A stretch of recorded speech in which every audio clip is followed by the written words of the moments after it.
Happy Sunday, fam. What's going on? It's Kyle Henderson of Bama Football on YouTube. This is the AP Top 25 reactions. Can I get a roll Tide inside the comment box? Good morning, fam. Or good afternoon, wherever you're located. It's actually the afternoon for me, but man, last night, that took a lot out of us, right? 29-22, Alabama defeats South Carolina to move to 7-1 on the season. I appreciate y'all joining me. What I have right here is the coaches poll, and the AP poll should be dropping here within the next 5 to 10 minutes. So when the AP poll comes, I'll bring that on here as well. Heads up, I get it. The coaches poll and the AP poll, they kind of give us some reference points, along with Josh Pate, his commissioner poll. But the college football rankings, they actually dropped this Tuesday night. So keep your heads on a swivel. We'll have a nightcap. We'll have a live reaction to that as well, and that'll be on Tuesday. And it's going to be interesting to see kind of where these teams are shuffled with the college football playoff rankings. And I think, looking at Ohio State, Indiana, Texas A&M with the big victory last night, Alabama continues to win against SEC competition. I'm curious to see, not necessarily kind of like the 1 through 5. I think we have a good understanding of that. Kind of curious to see where Indiana will be placing that, but kind of some of these lower ranked teams as well that are in the rankings. For example, like an Ole Miss who had a big victory yesterday against Oklahoma, Miami who was open, but they're 6-1 on the season, and like a team like BYU. All right, man. So BYU, this team, and this is the coaches poll we're looking at, right? And polls are polls. It's just kind of reference points for this time. But let me ask you this inside the comment box as we get the show started. And thank you very much for kicking it with me right here on Bama Football on YouTube. BYU, my question is contender or pretender? All right, so type P for pretender and type C for contender. All right, I'm going to bring up their schedule, and I'll go full screen on this so you can get a really good view at their overall schedule. All right, so let's look at it. BYU is undefeated on the season. And let's check it out. Let's go under the hood a little bit, okay? This is what we call going under the hood. This is BYU. I'm asking you pretender or contender, all right? They beat Portland State 69-0. They beat Stanford 27-3. Eastern Carolina 34-13. Colorado, West Virginia had a double overtime victory in Tucson against Arizona. They took down Utah 24-21, and yesterday they came from behind to beat Iowa State by a score of 41-27, a game that was up in Ames, Iowa. So, look, I think that this particular team right here, they're having a great season, but I mean, in terms of being number 10 in the country, whoa, I don't know about that. I think that this team, I don't know where they're going to be ranked in the actual college football playoff rankings, but what I'm trying to paint the picture of is the talent of the SEC and kind of the gauntlet of the SEC. And we look to the SEC rankings right here. I mean, clearly you can understand how deep the SEC is right now. And I know that the cream is starting to rise. And I do have to say, Texas A&M, did you guys watch that game last night?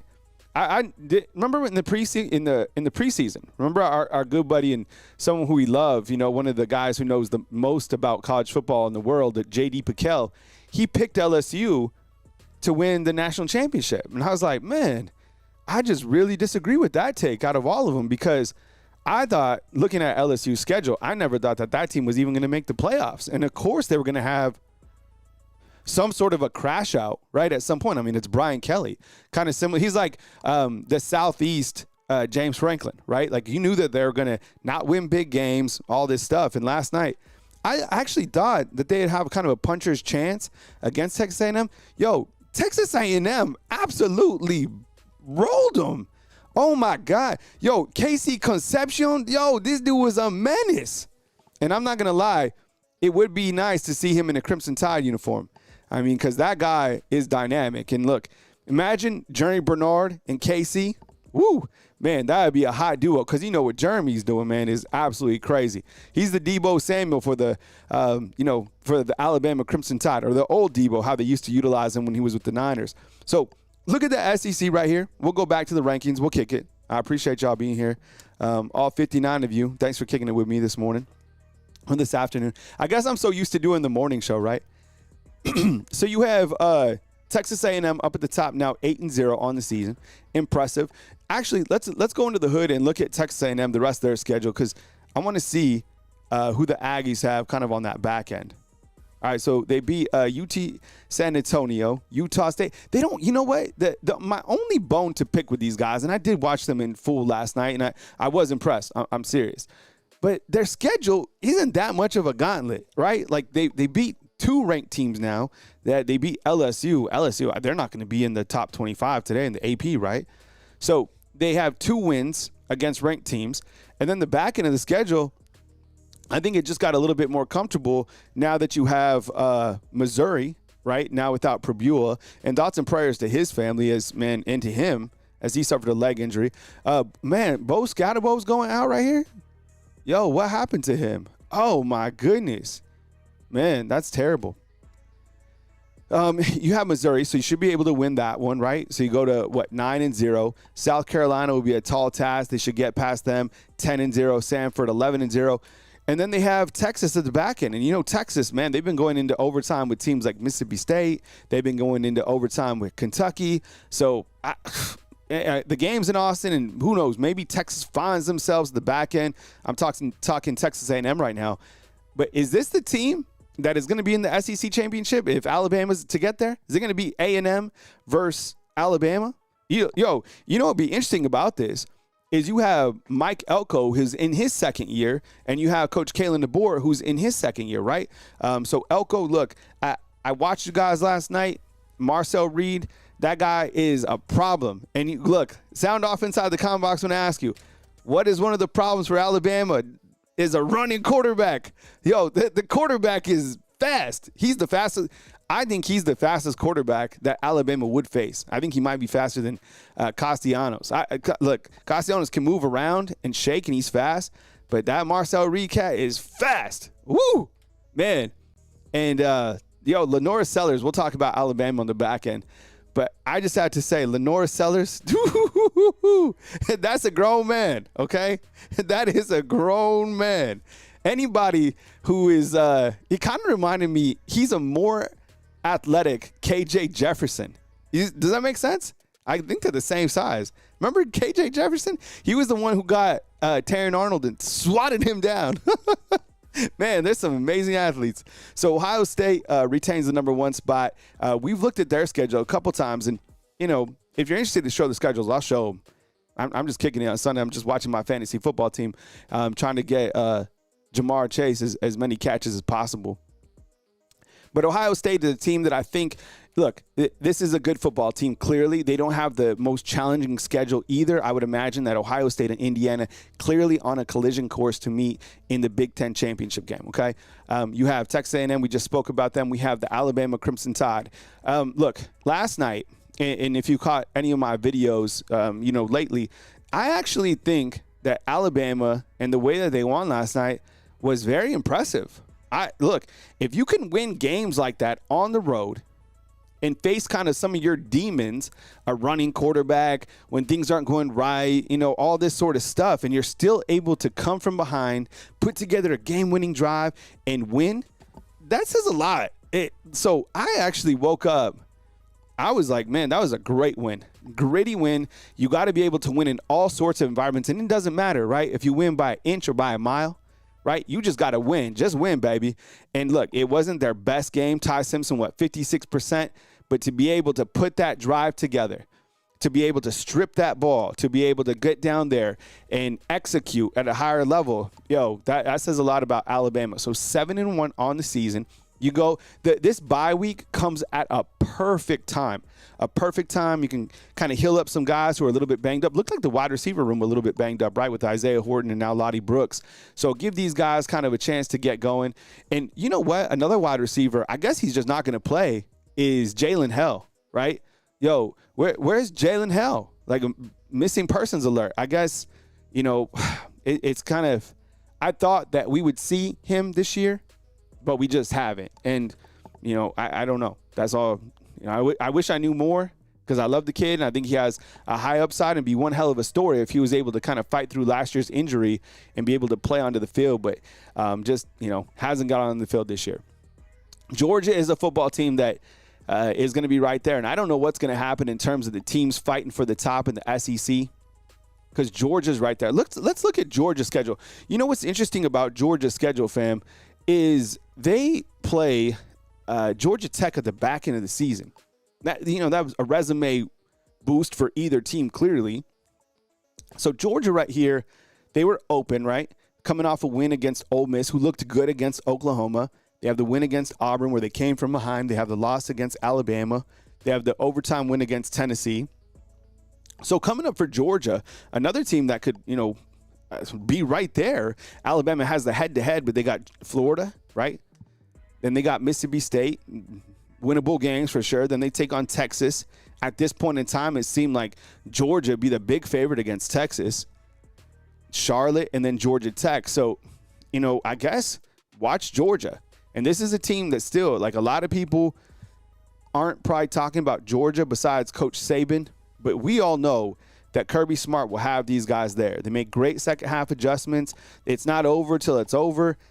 So Georgia is still just a one-loss team. Very, very important that we watch the Georgia Bulldogs. You got Oregon, their only losses to Indiana. And I will say, look, Indiana is a good football team. This is a team that, I do feel that Indiana, they're better than I thought. Kind of them with Texas A&M. The jury was out for me on some of these teams, but not anymore. Like, those are good football teams. Now, can they beat and challenge Alabama? I don't know. We'll see. Looks like this is the AP poll that just came out. Yeah, released just now. So if you're looking for the AP, we got it right here.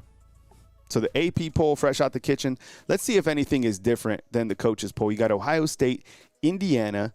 You have A&M, Alabama, Georgia, Oregon, Ole Miss. So kind of the same, to be honest, right?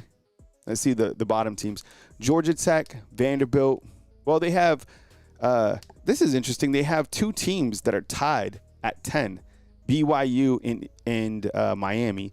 They have Vanderbilt at 9 and Georgia Tech at 8. I'm not mad at those rankings. I mean, I already said what I had to say about BYU.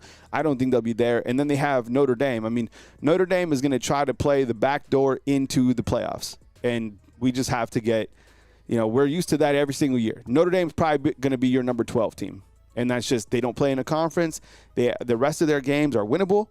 And that's just kind of where we're at. So I don't that's just college football's kind of broken that aspect. I mean, they have 2 losses, and they haven't even beaten anybody challenging. I'm talking about Notre Dame here. You have Texas Tech, who plays BYU actually this next week. And then you have Tennessee, who has 2 losses in conference play. So Vanderbilt, look, let's look at Vanderbilt's schedule, because that's another team that has only lost 1 game, which is to Alabama. Everybody has a loss, and it's to Alabama, right? All right, let's look under the hood at Vandy. Okay, so they beat Virginia Tech. The first game was in overtime. Then they beat Alcorn. That has to be last year's schedule. I was like, what? They didn't go to overtime with these guys. All right, this is the Vanderbilt schedule for this year. So they have they beat Charleston Southern. They beat Virginia Tech. They beat South Carolina. Man, they beat up on the Gamecocks here, huh? Georgia, Utah State, lost to Bama, beat LSU, and beat Missouri too. So coming up next, you know what? We could have theoretically 4 teams in the SEC. Let's count this up, okay? Because I don't think they play each other. All right. A&M doesn't play.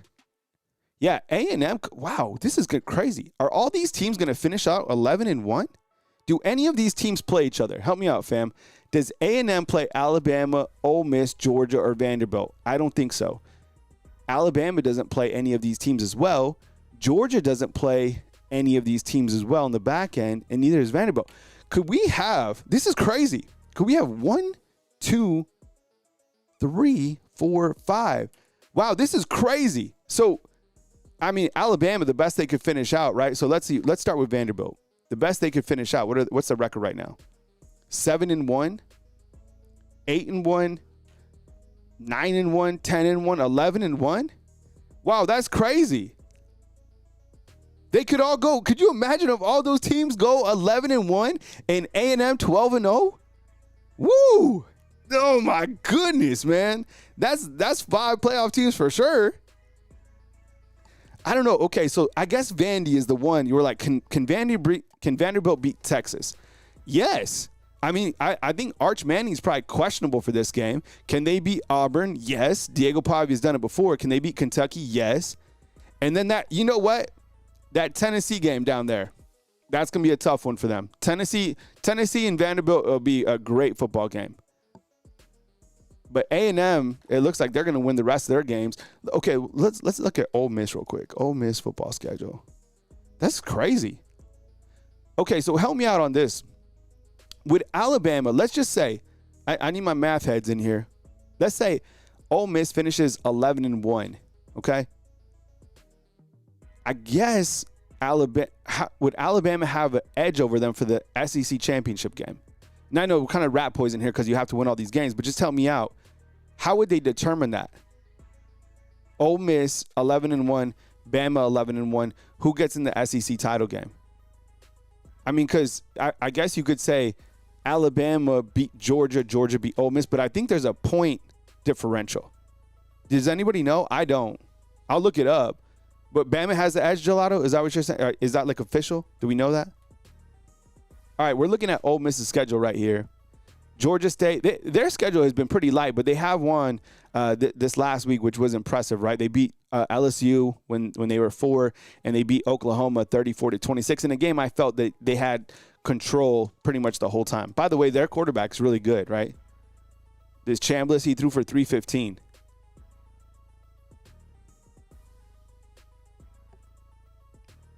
Yeah, I wonder, like Shelly's pointing out, Bama has better ranked teams, but I wonder how they would decide that, right? Is that the schedule of strength? Yeah, I don't know. I don't know how they determine that. So Ole Miss has remaining South Carolina. They have the Citadel, Florida, and Mississippi State. Yeah, look, Ole Miss, I think Ole Miss is going to finish out 11-1. Wow, this is crazy. This is is this right? Is this the deepest the SEC's ever been? Like, ever? I mean, you historians out there probably know, there'll probably be some great teams, but shoot.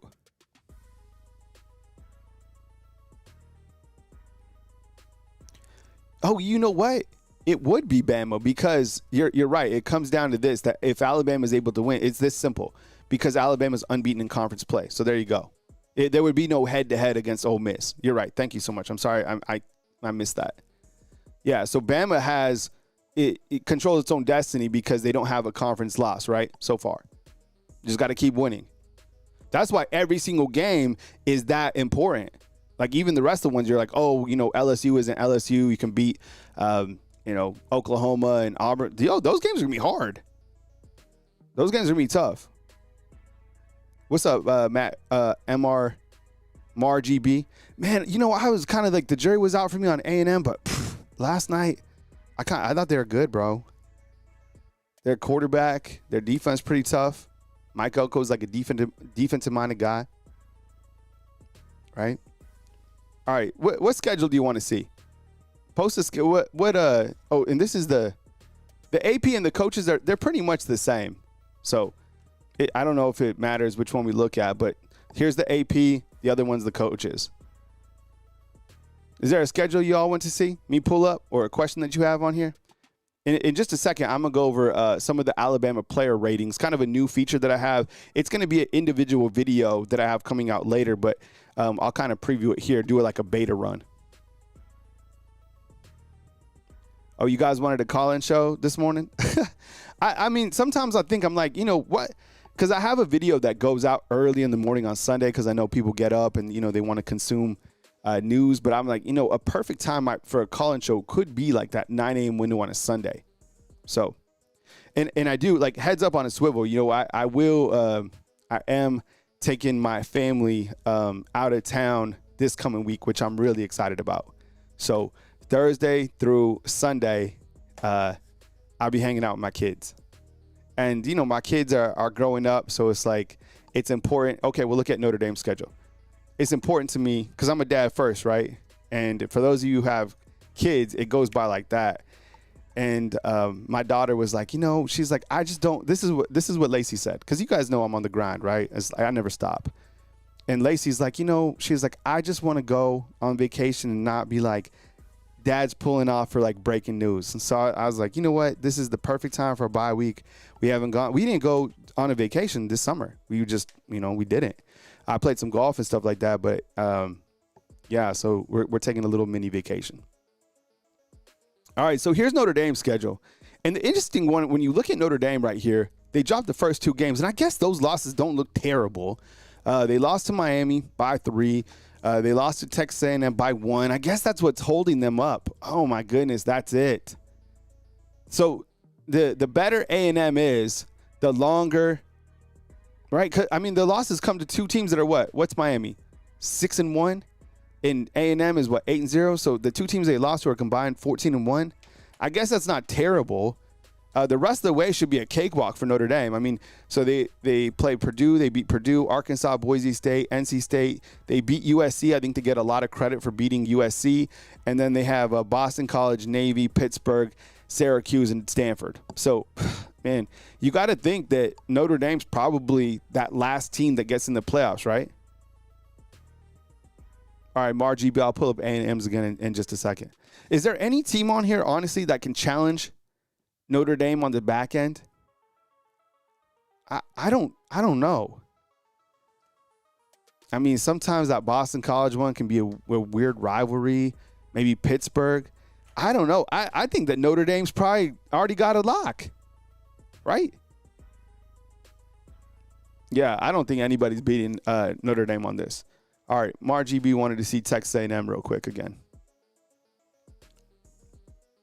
All right, we got Texas San Antonio. We're looking at A&M, Utah State, Notre Dame, Auburn, Mississippi State, Florida, Arkansas. They, like I said, like when I looked at this schedule, they haven't played the most challenging schedule, but I watched them last night and they look good.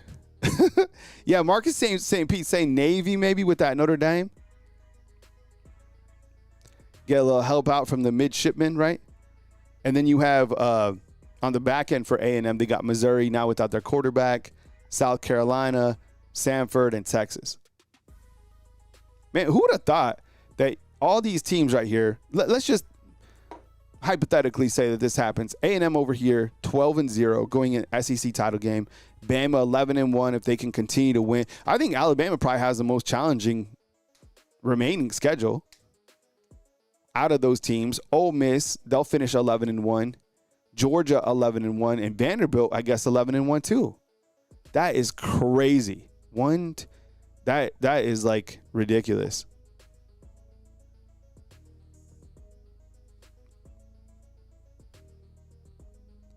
Okay, let's ask this, because Hayes Fawcett, the young great reporter, just asked who wins, A&M or Indiana.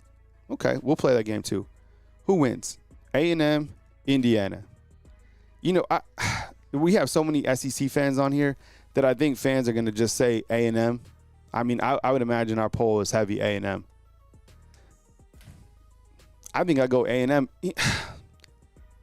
And look, I will say this. Indiana, I do feel they are a good football team. Their defense is actually better, much better than I thought. But still, they don't play like the weekly grind.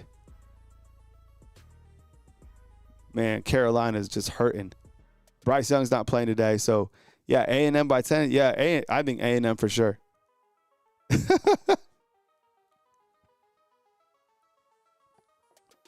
Ephraim has Indiana legit. Hey Herman, what's up? Good to see you, bro. You guys want to see Indiana's schedule? Let's go Indiana's. I think this is one that we haven't seen so far. Indiana, they only beat Oregon. And this was the crazy thing. So Indiana, they started out against Old Dominion, Kennesaw State, Indiana State. Terrible, right? Then a lot of people are getting too much credit for beating this Illinois, right? Like so much credit. I didn't even think this was a top 25 team, but Ohio State beat them as well. And they beat up on them. It was like 63-10, right? Then they played 5 by Iowa, at Iowa. Then they beat Oregon. That was a good win, right?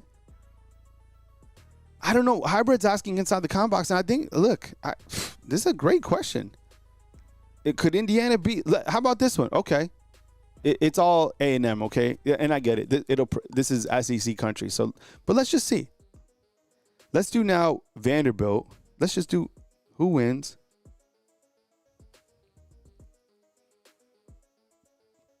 Indiana or Vandy.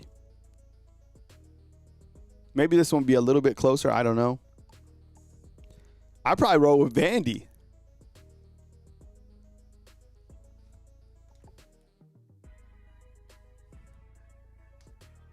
You taking Vandy in this one? So Ethan is saying no, Vandy and Ole Miss beats Indiana. I agree with you, bro. But Jarvis says Indiana is better than Vandy. It's still hard for me to, like, I know that they're a good football team. I just don't, their schedule, bro. Like, who are they? They're not playing anybody. They got Maryland, Penn State, Wisconsin, Purdue. They should win all those. They're going to finish out 11-1. So we could probably already look at the playoff teams, right? Let's see. ESPN playoff predictor.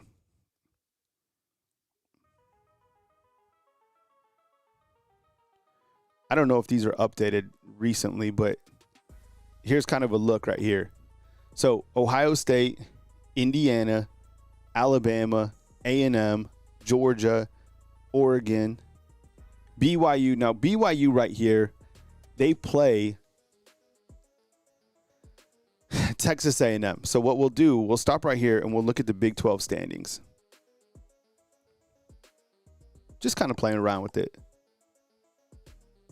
And we'll look at the Big 12 once it loads here. Because somebody from this conference has to get in. I don't think two teams get in, but somebody's got to get in, right? So you have BYU, who's up at the top. They're undefeated on the season, right? 8-0. The record's at the far right over here. And then you have, I guess, Cincinnati, who's 7-1. Houston 7-1. So the Big 12 isn't like completely won yet. I wonder if BYU, I have to look it up. I don't know if they've beaten Cincinnati or Houston yet, but they're undefeated. So you got to take a team from the Big 12, right? And like I said, BYU and Texas Tech play this coming weekend, all right? You have Ole Miss, South. Oh, so these aren't updated because South Florida is completely out. Miami, they're probably up at the top. But you know what? Who's not on the screen is Georgia Tech. Why isn't Georgia Tech here? Because Georgia Tech, they're currently undefeated and leading the ACC. So we'll have to update these for ESPN. But this is a fun little. This is cool. Have you guys done this before? Go just type in ESPN playoff predictor. It's just cool to check out. And you can click like Alabama, right? So let's just click. This is the easy one. Click Alabama. And then who will win? So you click Alabama. And then you click Alabama. You click Alabama. And will Alabama win its conference championship game? Let's say yes. And then it'll tell you Alabama's chances to make the playoffs, 100% first round bye. And then it has Texas winning the actual championship.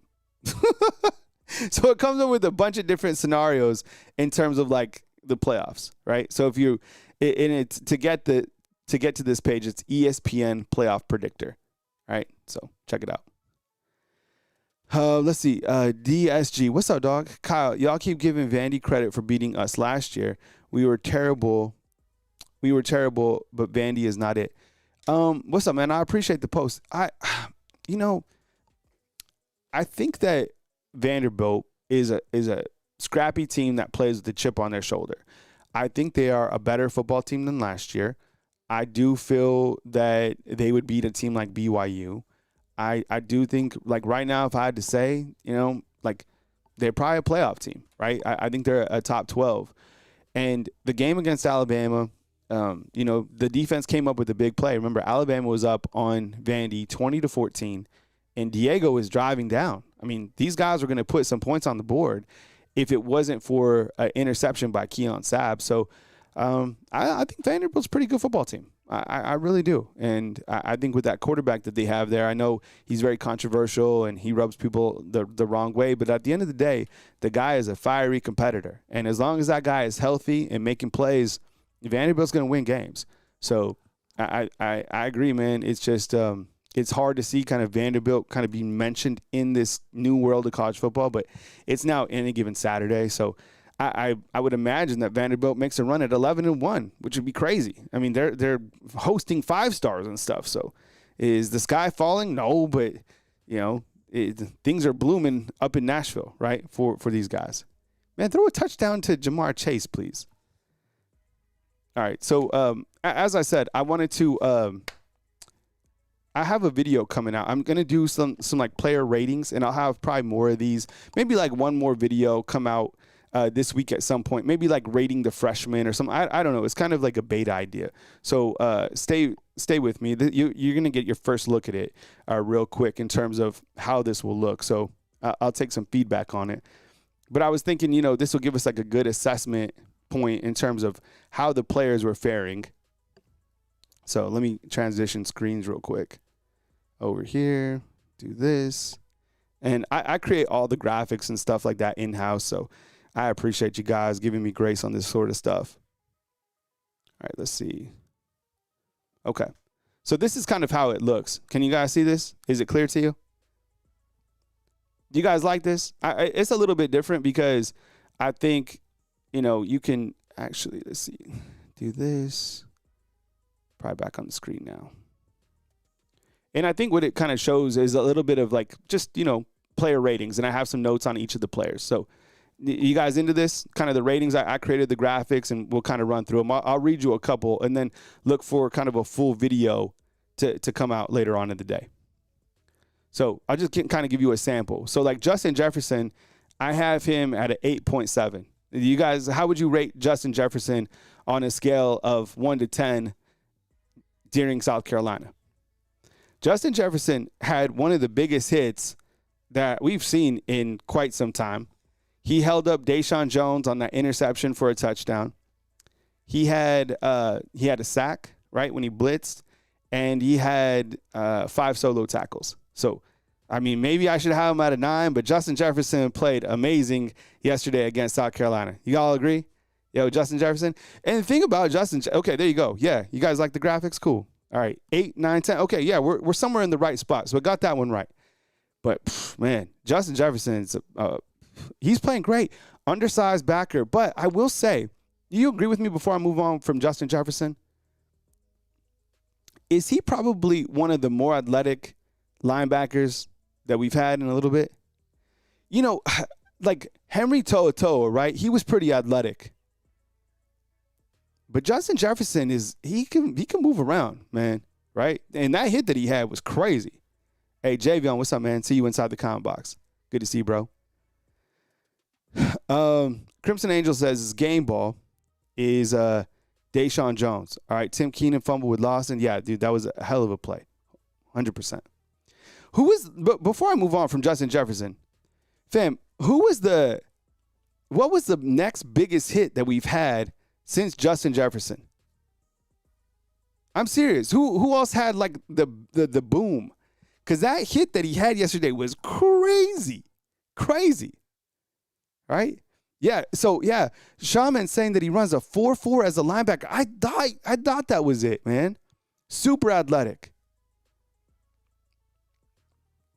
Yeah. I know you can't compare anyone to like Reuben Foster or anything like that. And Reuben Foster, I think he was like a couple years before I started covering Bama.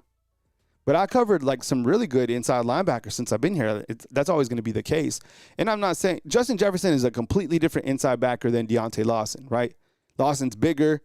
And look, Lawson played great. In fact, we'll go to Lawson, I think, next in the next slide. So Deontay Lawson, I have him at an 8.5. And where do you guys have Deontay Lawson? How about you guys rate him as well inside the comment box? Scale of 1 to 10. Deontay Lawson, when you look at his stats, 4 pressures, 1 forced fumble, 4 targets, right, against, and he only allowed 1 reception. He had a pass breakup as well. He had 7 tackles. And that forced fumble that he had, that was crazy. That was just a heads-up play. That was captain on captain, right? Deontay Lawson, kind of the presence of mind to rip it.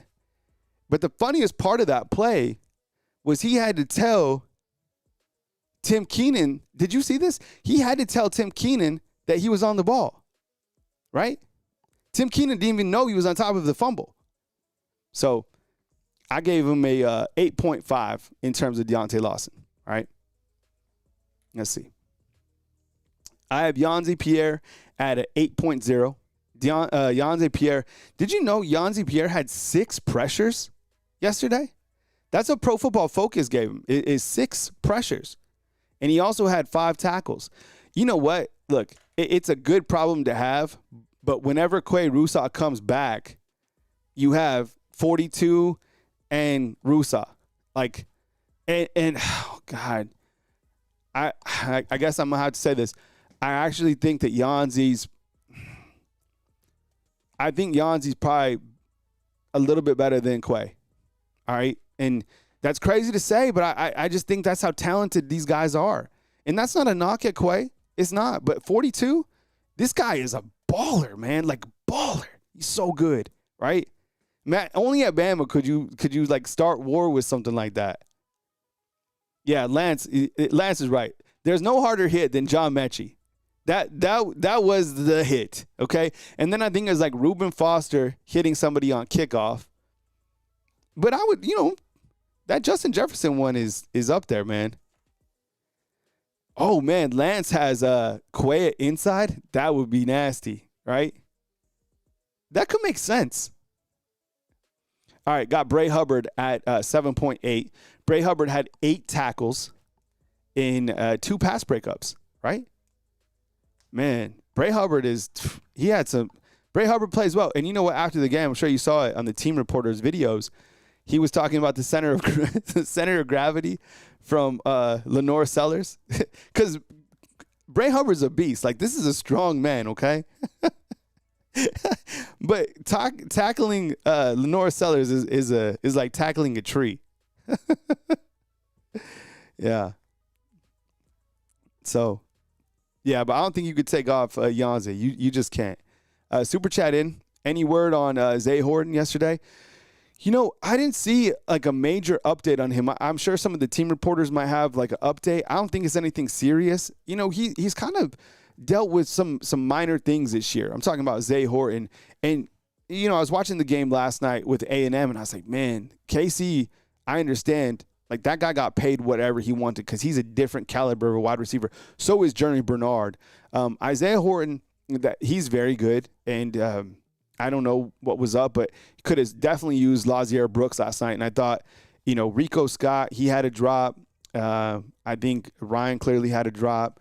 Jeremy, I think, even might have had a drop, if I'm not mistaken. So there was Caleb Edwards, a tight end. He had a drop as well. I counted, I think, 5 drops last night, but you definitely could have used Lazier Brooks. But, yeah, I don't think there's like a huge injury regarding Isaiah Horton. But if something happens, that's something I'm definitely be following for sure. And thank you very much for the super chat.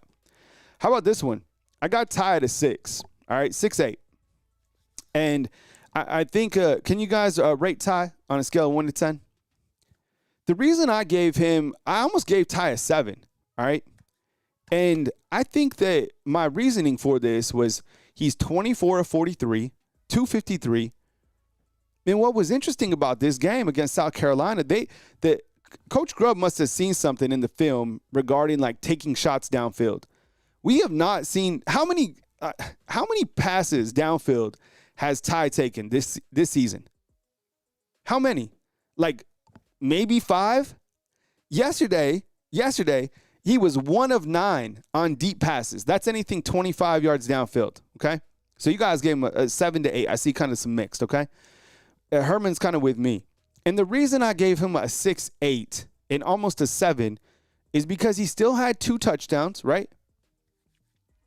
And he didn't turn the football over. Now, South Carolina probably, if they watch that tape, they're watching it today, they probably feel that they should have had maybe 3 or 4 interceptions. They really did. They just didn't catch they didn't catch the ball.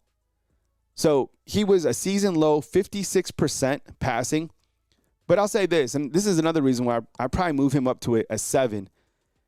Game is in a critical situation. You need your quarterback, your best players to step up, right? Things aren't going well. You're not hitting on your deep ball. It's just like, it's not your game. You fumbled, right? You got hit. You fumbled. I think he's fumbled 3 times in 3 games. You lead your team down when they need you. A 14-play, 79-yard drive, right? And you come in, you throw that 2-point conversion. Yo, that was nasty work. That was an incredible drive. You talk about kind of like Heisman moments. Well, yo, how do you perform when things aren't going your way? Ty came with it. So I might move that grade up 2 points, maybe 3. But I got him at a 6.8 right now, which is his lowest. Ryan Williams, I got him at a 6.9. Ryan Williams, 7 catches, 72 yards, okay? Now, I deduct points clearly. Craig thinks I'm being too generous. All right, I appreciate it. This is the first time I've gave, like, true ratings out. I figured this would be, like, create some good feedback. So, might be a little bit too generous on some of these guys, but I'm open to the feedback, so let me know. Gave Ryan a 6.9. Look, the drop certainly deducts points. But, I mean, he had seven catches. Did you know this Ryan Williams, he was targeted 11 times yesterday, and Jeremy Bernard was targeted 14 times. 14 times. So between those two guys, what was that, 25? 25 targets to two guys? Wild. So Ryan Williams, 7 catches, 72 yards, targeted 11 times, all right? And I guess kind of one more thing, go back to Ty real quick. Kind of why I deducted some points is this was a game where he was really inaccurate. Like his ball placement wasn't there, right? South Carolina was also holding, but there was a couple throws. Like he missed Ryan deep. He missed Rico Scott to the side. He just, that just happens. But he battled when he had to. So I got Ryan Williams at a 6.7. Jeremy Bernard, I got him at a 9.5. I think this is one of the highest rated players that I have. What would you guys rate Jeremy? I don't even have a 10 on here. So I was trying to put the graphics together, and, if I put 10, it would make like an odd number, and I'm super A-type, and it would freak me out. What do y'all have, Jeremy? So check this out regarding Jeremy. Jeremy had 5 catches, 54 yards, and a touchdown. 14 targets. He was targeted 14 times, and he only came up with 5 catches. And he had 3 rushes for 23 yards, okay? He had a rushing touchdown and a receiving touchdown. This guy, and Alabama had 69 offensive snaps. He had 69 snaps played. This guy is a menace. He is one of the most dynamic players in college football. Man, Bernard is a monster. All right. So I see 10s inside the comment box. Wow. Yeah. I'm not mad at that. Yeah. Jeremy Bernard is the guy for sure. Okay. Let's continue. We got Daniel Hill. We got a couple more to go through. And then I got the offensive coordinator and the defensive coordinator, which should be fun. Daniel Hill, I got 3 carries, 10 yards, 4 catches, 76 yards. So I gave him a 7.1. The thing about Daniel Hill, and I'll talk about the running backs in another video, and I'll spend some time on the running backs video, because I'm going to stand my ground here. I do not think, I came up with this last night. I had to make a decision. I feel we don't have a running back problem. There's nothing wrong with Jam, Daniel, Kevin Riley, A.K. Deere. I feel, Richard Young's maybe a little bit, slow out the gates or whatever. But I think it's a scheming problem, and I think it's an offensive line problem. That's what I think. But Daniel Hill, 3 carries, 10 yards. I know, very underwhelming. But 4 catches for 76 yards, and it had the longest 41.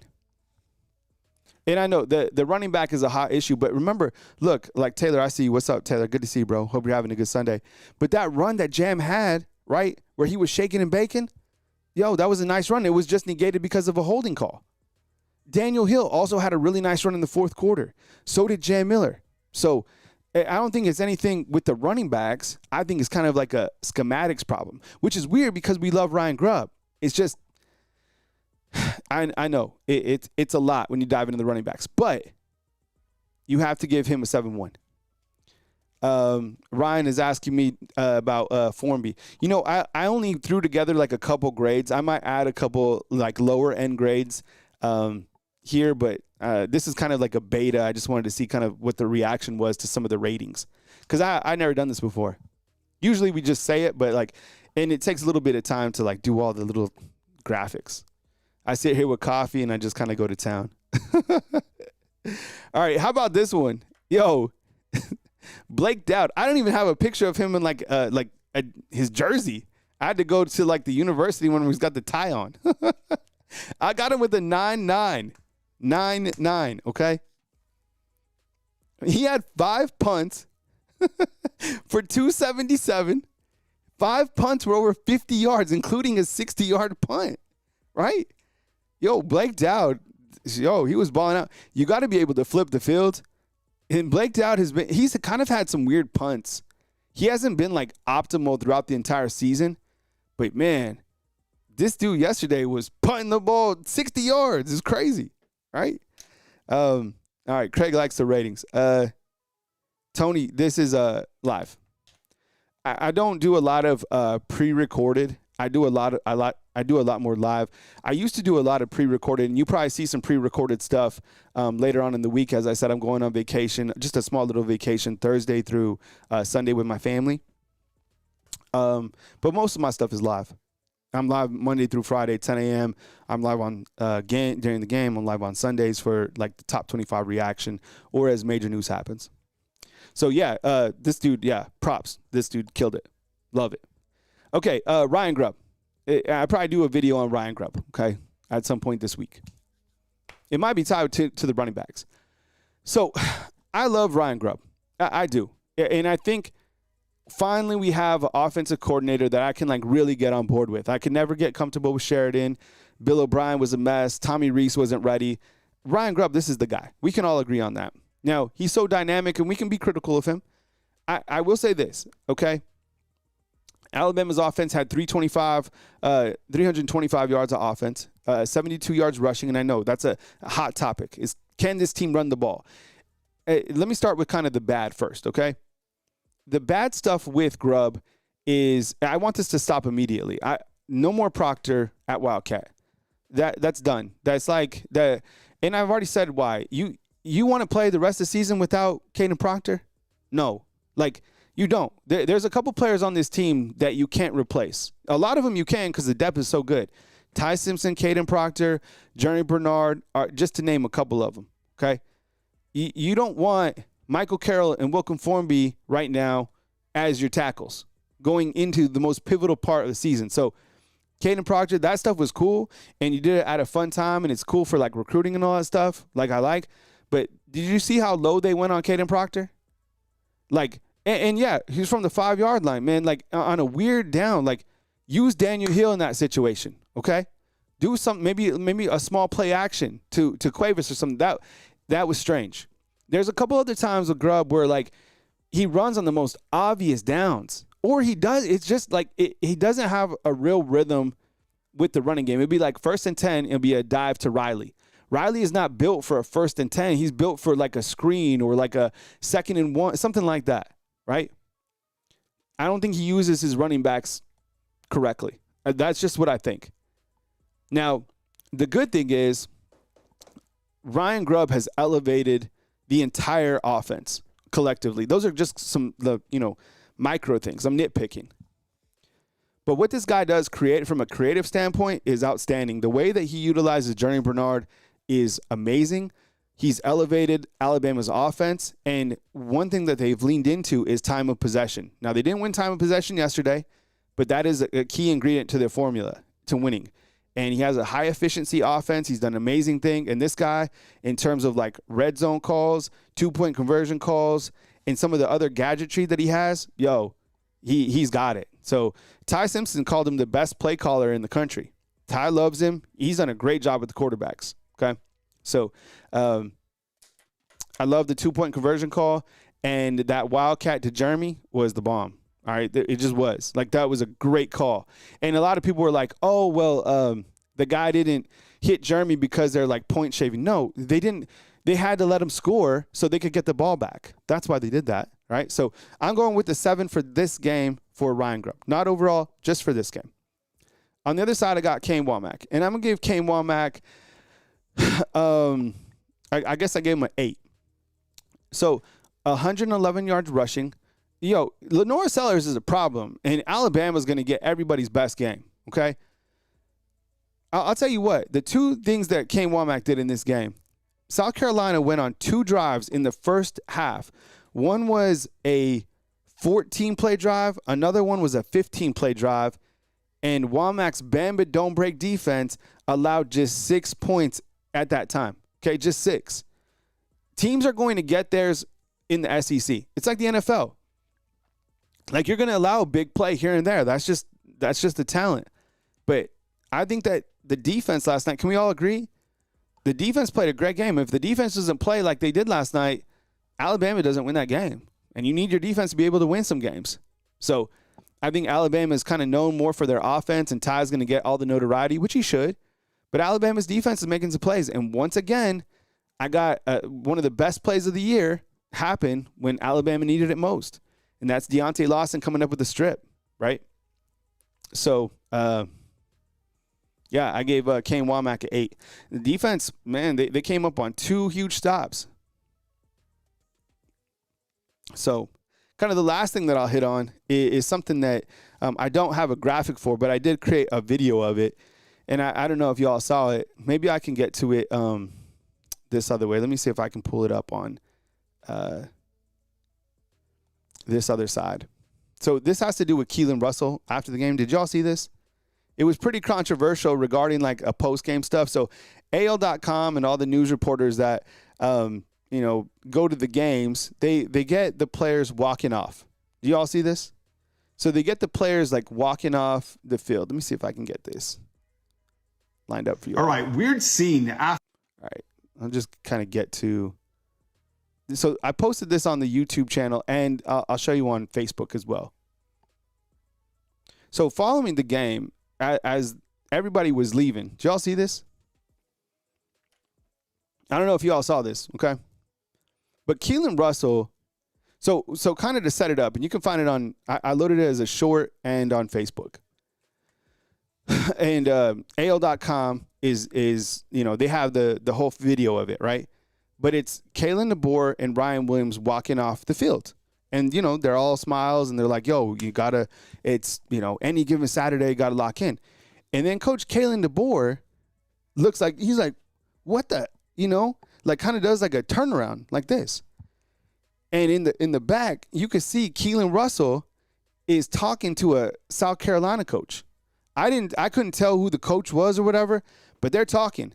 And they're just like, they're locked up and they're talking. So Kalen DeBoer right here, like kind of does a walk, like look back. He goes over here. He breaks him up and does like and the coach is like, tries to give him like a handshake. And it's like a weird, like, when you try to like fist somebody and somebody goes in for like the dab and it's all weird. That's how it was. And then he gets Keelan Russell and then they walk off together and he like covers it with the play sheet. Did you all see this? I think, to be honest, I think that's the second time that I've seen somebody, an opposing coach, talk to Keelan Russell. I think there was a coach talking to him after the Wisconsin game, and I think there was a coach talking to him, obviously, for this game. So that's pretty weird. I think that going forward, Alabama should probably have a staff member with Keelan Russell. Keelan Russell is probably worth $25 million, okay? Like that.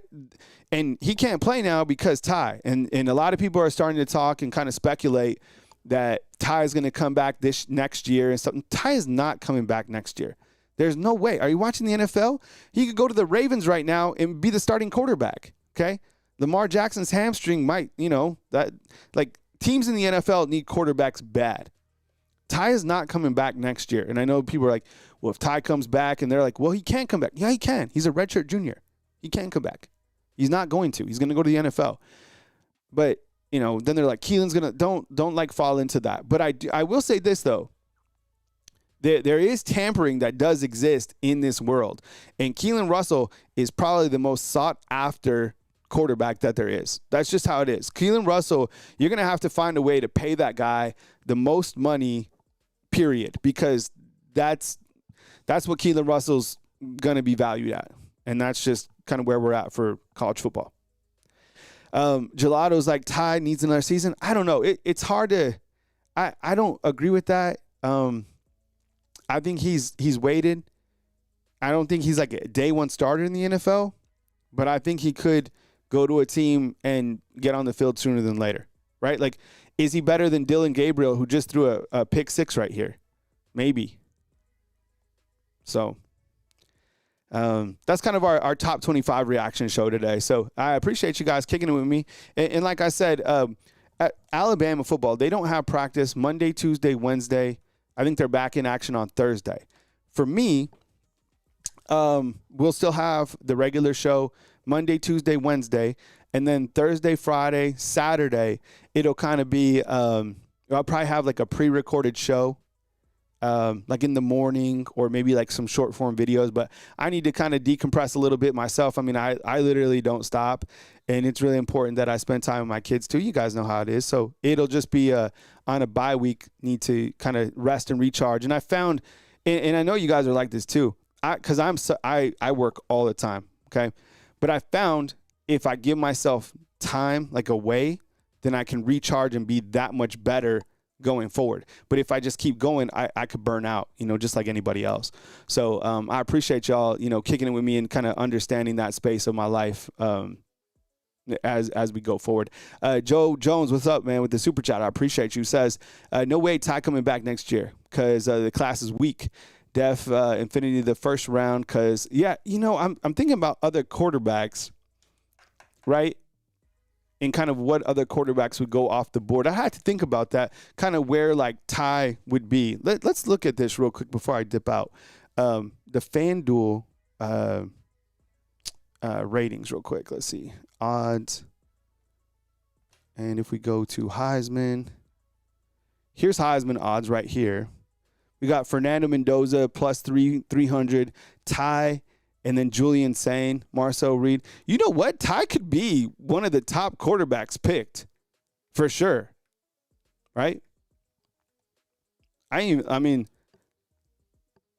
Marcel Reed's kind of climbing up right now. He's got some better odds, and Diego's still in there. Let's see what Latoya has to say. Latoya says, do you all know if we win the Natty, it would be 100 years since the first one? Wow, that's crazy. Wow, I didn't know that. Good stat.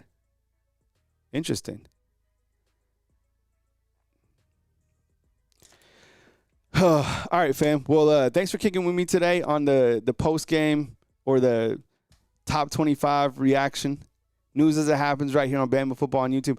I might pack it. You guys probably got like the sample of the ratings video.